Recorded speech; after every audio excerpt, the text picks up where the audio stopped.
Have you ever looked at the product? A watch, a handbag, a car, and instantly knew it was expensive? You didn't check the label. You just knew. The A19 Pro chip is What do you mean? You see, talk doesn't get things done. Building does. because when you're in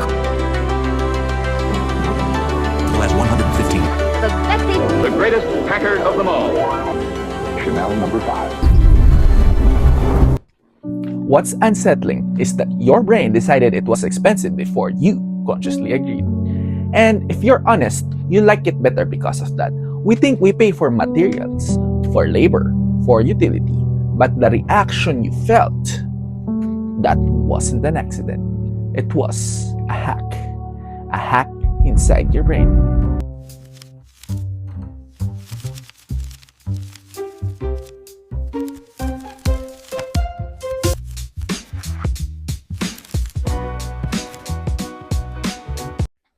The world's most successful brands are engineering a feeling. They have mastered a psychological code that bypasses logic and hotwires desire.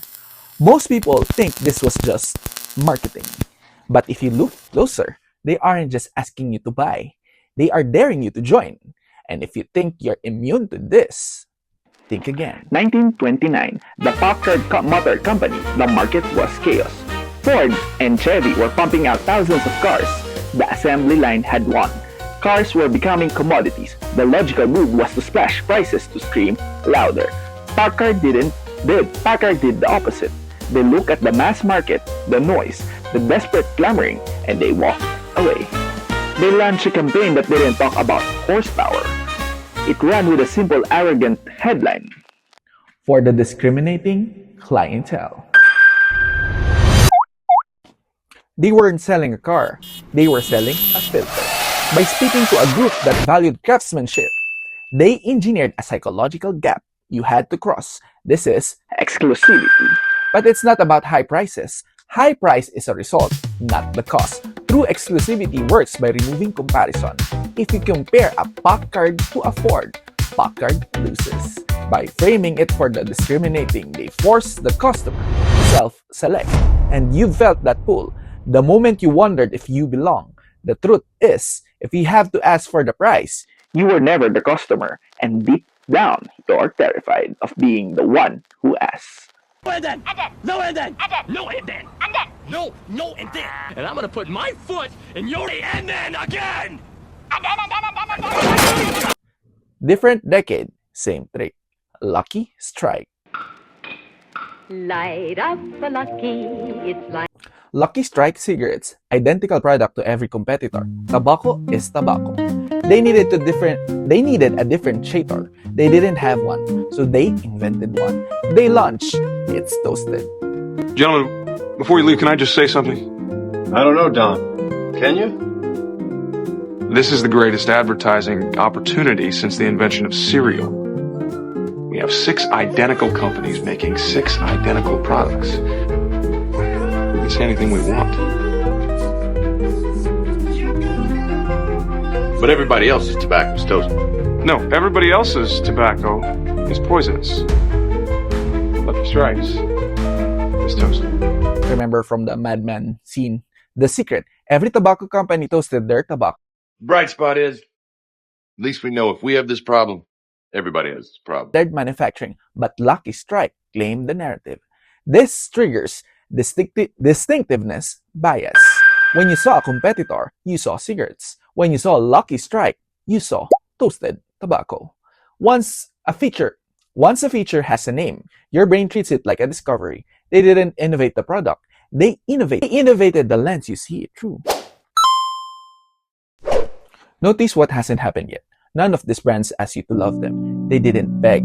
They ask you to qualify yourself. Exclusivity isn't about keeping people out. It's about forcing you to judge yourself. Am I discerning enough? Do I care enough? And once you qualify yourself, the product no longer has to convince you. That is when the second layer of the illusion begins.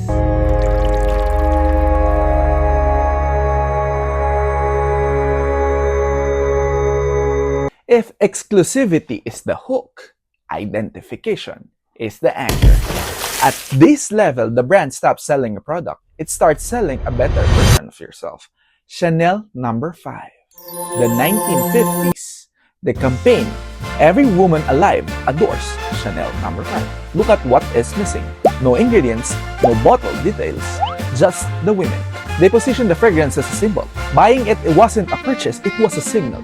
When details are missing, the brain fills them in with aspiration. We see this today with Lululemon. They don't sell leggings, they sell virtue. They use ambassadors, yoga teachers, runners. When you wear the logo, you aren't wearing spandex. You are identifying as a high performer. You are signaling discipline. But here is the trap. Once you join in the tribe, you have to keep proving you belong. Wearing Lululemon signaled that you were part of a growing aspirational culture and that peer-to-peer endorsement was more powerful than any ad campaign. This part feels subtle. If I sell you polyester pants for $120, you laugh. But if I sell you the concept of a high-performance life, price resistance disappears. You aren't negotiating the cost of fabric. You're negotiating the cost of your self-image. Premium prices.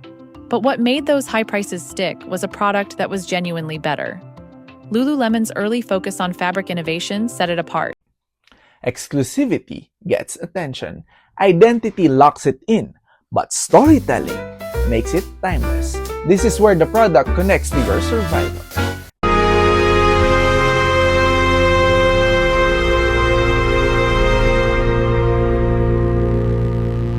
Nespresso needed to sell boring coffee pods. Enter George Clooney.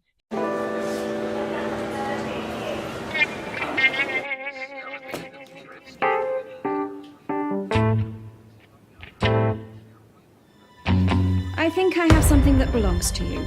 Me too.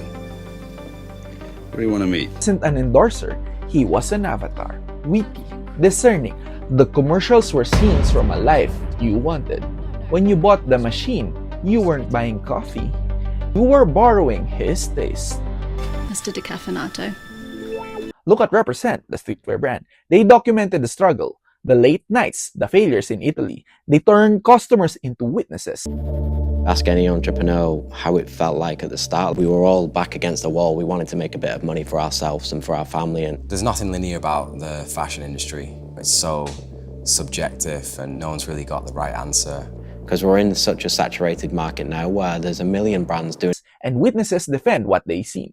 When you buy the hoodie, you know the story of the zipper. You aren't a consumer, you're an insider. Stories turn customers into believers, and believers don't check the receipt. Exclusivity, identification, storytelling. Once you see this pattern, it becomes uncomfortable. Look at the phone in your hand right now. The pro in the name isn't about capability, it's about ego. The glass isn't just glass, it's a narrative about precision. We aren't buying things. We are paying entrance fees into worlds we want to inhabit. The most powerful brands don't ask you what you want. They build a world, they set the rules, and then wait to see who dares to enter. And the real question is, whose world are you already living in?